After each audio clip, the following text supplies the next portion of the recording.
Hey BookTube, this is a quick video on what I'm going to be reading this weekend and what I have in progress. So let's see, did I finish anything? I don't think I finished anything. I really did not read much this week. I've been spending a lot of time just playing my game on my iPad. I've been playing, what's the name of Township? I've been playing that, and I've been playing Spades. So yeah, it's just been relaxing for me. My mind just needed a break, and I decided to play those games instead. And I'm going to try to take a break from those games and get some more reading done. So the first thing I'm going to start off with is Daphne du Maurier, Jamaica Inn. I think I'm on page 70 something. Let me see. 72. And this is the version I have. I really do not like this cover. And I'm pretty sure I bought this because it was really cheap somewhere. I don't even remember buying it, but I know for me to get this cover, it had to be available for a very low rate. But I really like the writing that Daphne du Maurier does. She really is good with building a setting and just getting you engrossed in the scenes and in the setting. I like the countryside, riding through the horse and riding on a horse in the beginning, riding through the countryside.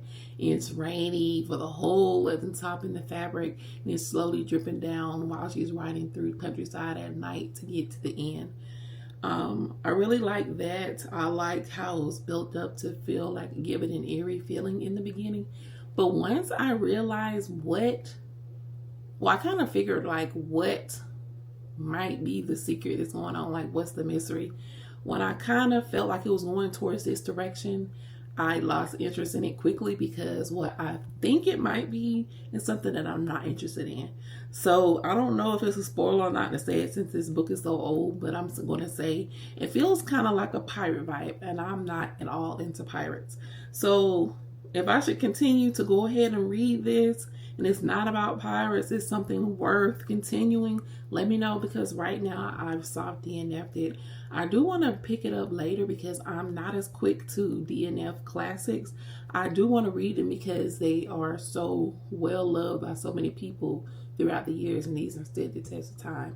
So I'm not as quick to get rid of classics. But if I should pick this up and finish it sooner than later, let me know down in the comments. Did you enjoy Jamaica Inn? I really like the beginning, but right now it's like, I don't care what happens next. My next one is something that I'm actually surprised that I'm liking, and this is The Powers That Be by David Halberstam. I was not expecting to want to come back to this book. I probably saw it on my shelves and didn't even think that I was ever going to read it, just because of how it looks. It just looks so old and big, old looking cover. I didn't really think that this was a topic that I'd be as interested in. Well, I'm going to say that the way the writer wrote this is really good. It's narrative nonfiction about how Times, CBS Post and Times, how they got their start and how they forever changed the shape of American politics and society. So it starts off with them talking about the presidents earlier, like during the Great Depression, and they talked about Hoover first and how Hoover really avoided the media. But people really didn't know much about him. And then Roosevelt came along and he changed that completely. Like, he knew how to work with media, and that ended up affecting politics and also ended up making them more money. And something interesting that I did not know was that CBS actually started off as a radio station. Now, can you imagine back then, during the Great Depression, your family just has $400,000 set aside and you just decide to go buy this random business, this radio station, because radio has just become so popular, it's taken over, and then it eventually turned to TV.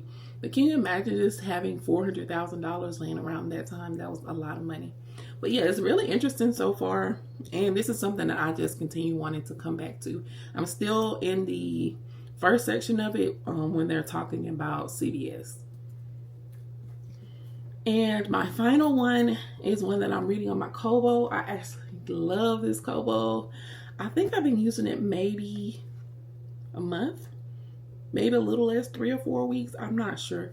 But I love this Kobo. I love taking notes in it. It's just so easy to use. I like that it has the buttons on the side. I love reading on this. There's a few things that are not as seamless, but yeah, I'm really loving my Kobo and how I have it decorated.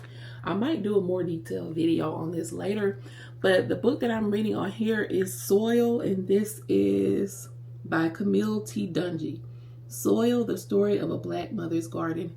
And I do have a pollinator garden, so this is one book that I'm really enjoying. I found out about this book from Favored Reader. I just found out about her channel, and she was mentioning this.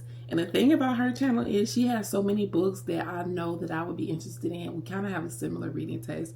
So she has one of those channels where you're glad that you found it, but you also know that you're going to be highly influenced to buy or pick up some of the books that they're recommending. But yeah, so this is one of the first books that I read that she recommended. And I've just taken so many notes, annotated so much, just drawing a little cute little annotations in it.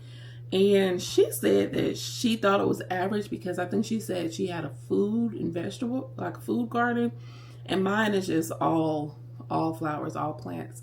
And I'm trying to add more for the pollinators. So I really love to watch my bees out in my garden.